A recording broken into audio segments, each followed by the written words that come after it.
website of my Miami-Dade Public Library system fits the gang stalking mold,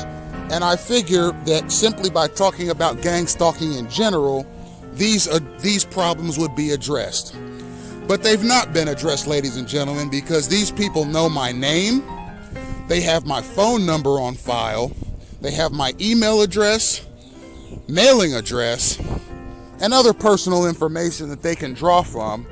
if they wanted to start a real problem with me. The same with my significant other, and I suspect very strongly that the staffers in Miami-Dade Public Library systems have, in defiance of federal laws, shared my personal information and the personal information of my significant other with unauthorized third parties with no intent other than to cause us harm. Now, I gave you a list at the beginning of this lecture of all the various county and governmental auxiliaries, okay, including the Florida State Attorney's Office, that I have filed against the Miami-Dade Public Library system for various reasons. One of the reasons is false narratives and hostile comments being left by the staffers in my personal library file and that of my significant other, and other such misgivings that are especially illegal given the public nature of the Miami-Dade Public Library system. Now, as I said before, they are constantly nitpicking through my social media pages looking for adversarial statements from me about them. The only thing they can find up until today is what they might describe as passive mentions to their library system. Well, I'm going to do them a favor today, and I'm going to mention them directly, given something that took place last night with one of the janitors at the library system. My significant other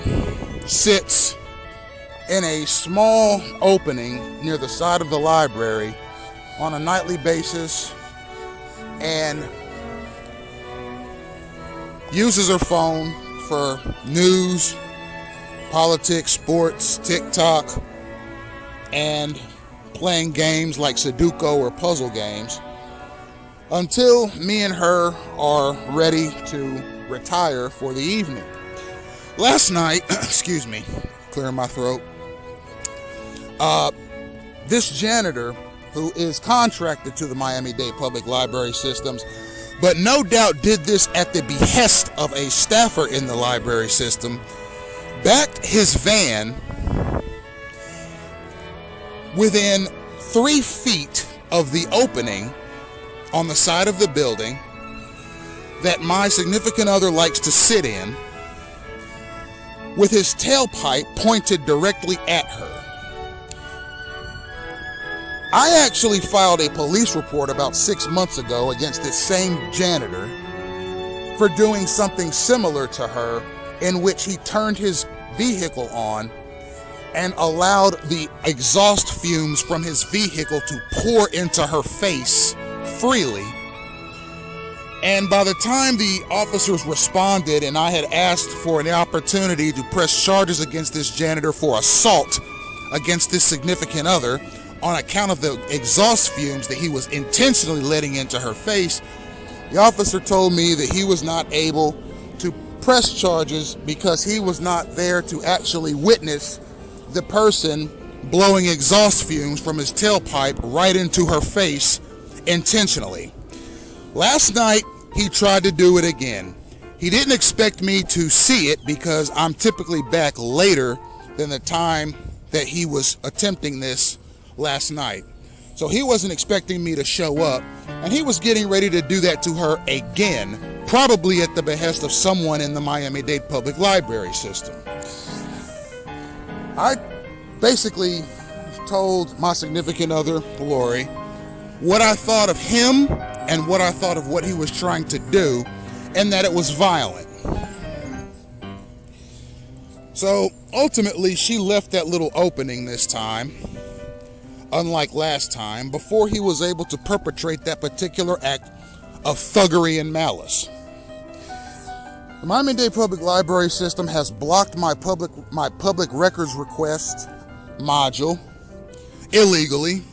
so that I cannot request public records from them anymore concerning the stuff they say about me or my significant other. This is a federal obstruction of justice. And quite frankly, I've tried to pass up the opportunity to speak about them directly in the past, simply because I have other and quite frankly more pressing matters to discuss online concerning gang stalking. But given this peculiar act of thuggery that I experienced last night, I decided it's finally time to mention them openly concerning some of the things that I've experienced with them. The totality of what I experienced with respect to gang stalking cannot be contributed to them, because I've been experiencing this for 30 years probably, 25 years definitely, and 10 years in heightened levels in the states of Tennessee, Ohio, and Florida. Over the past 8 years, however, I've been a patron at Miami-Dade County Library Systems, and I believe they have compounded the street theater and mobile harassment tactics that I experience on a daily basis. I experienced gang stalking before becoming a patron at that library system. Now they have added to the gang stalking that I experience on a daily basis. No doubt will they nitpick through this video, because they check my pages every day, obviously. One of their library staffers keeps tampering with my TikTok page, attempting to destroy it. And I know who it is, because he uses bugging equipment at a restaurant that me and my significant other frequent, so he can hear our conversations. And the reason the Miami-Dade Public Library System goes through these lengths to see what I'm doing, what I'm saying, what I'm writing, and so forth, is so they can be ready if and when I file my next complaint, which I will probably do by the end of the day today, concerning this janitor and what he did not only 6 months ago, but last night again. I do not find it to be a coincidence that this Miami-Dade Public Library contractor, especially given the high number of complaints to various governmental auxiliaries that I've made against the library system over the past 8 years, did this with no intention whatsoever but to fulfill the staffers at that branch and other branches' goal of not only disenfranchising me, of not only getting rid of me as a patron, but of causing actual harm to me and or my significant other. So I wanted to get that out of the way, because quite frankly, I'm sick of these people retaliating against me for what they obviously see as passive-aggressive statements made by me against them online. Yes, ladies and gentlemen, they are that narcissistic. They would like to believe that every word I've written about gang stalking over the past 10 years is about them. It's possible that they are not that aloof, that they know that the stuff I'm writing about is about varied encounters I've had with people who I believe to be gang stalkers over the past 10 years. But they would like to try and make my project all about them, so that they can sort of create sort of a buzz around their names, so that their very lives can be more interesting. I invite openly right now anyone that works in the Miami-Dade County Library System, from the corporate office down, and any of the police officers that they've probably gotten into their heads concerning my alleged behavior, to take me to court and try and find a legal justification as to why I cannot tell the entire world what I've experienced there, and the various governmental entities that I've contacted concerning the hostility that I've experienced at the Miami-Dade Public Library System over the past 8 years. The pestering is as such to this point where I felt I needed to address them directly, because they're trying to make everything I say about them, they're trying to make everything I say about gang stalking generally about them anyhow. So to kind of get to the root of the matter and to get to the crux of the problem, I am going to separate everything I've said over the past 10 years about gang stalking from the things that I've experienced at the Miami-Dade Public Library system. With gang stalking, it started in Ohio. Actually, it started in Tennessee and followed me to Ohio. And in 2016, when I was living in Ohio, this is when I started seeing upticks in the synchronization and decided to begin talking about it publicly, particularly on websites and social media. When I moved to Miami, Florida in 2018 and became a regular to semi-regular patron at Miami-Dade Public Library System, I noticed again an uptick in certain synchronous behaviors that I was experiencing in or around the library system that it seemed followed me outside of the library system, which made me suspicious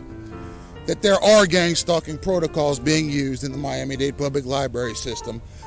particularly by these undercover security agents that are contracted to the library system that assist the library in getting rid of patrons. I am going to separate that from the totality of gang stalking that I've experienced over the past 25 years, definitely, by saying this. You, and I know they're going to be listening because they look at every video I put up trying to nitpick for threats that they can report and further disenfranchise me with. I am going to separate you right now as hostile agitators, false narrative creators, and false incident report writers,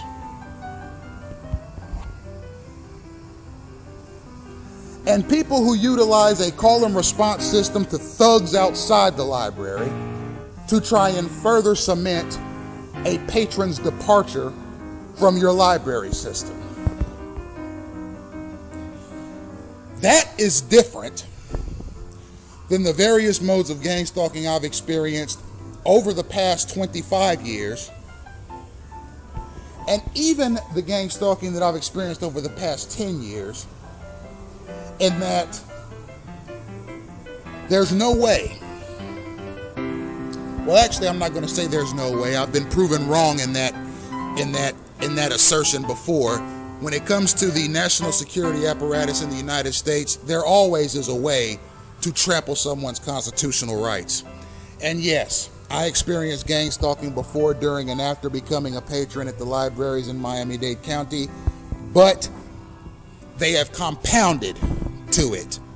with their call and response system, their identity theft, and their false narrative creations. Now, having gotten them out of the way, and I can assure you, ladies and gentlemen, unless something this hostile happens again, I will never mention them again, because I've filed enough complaints against that library system with various state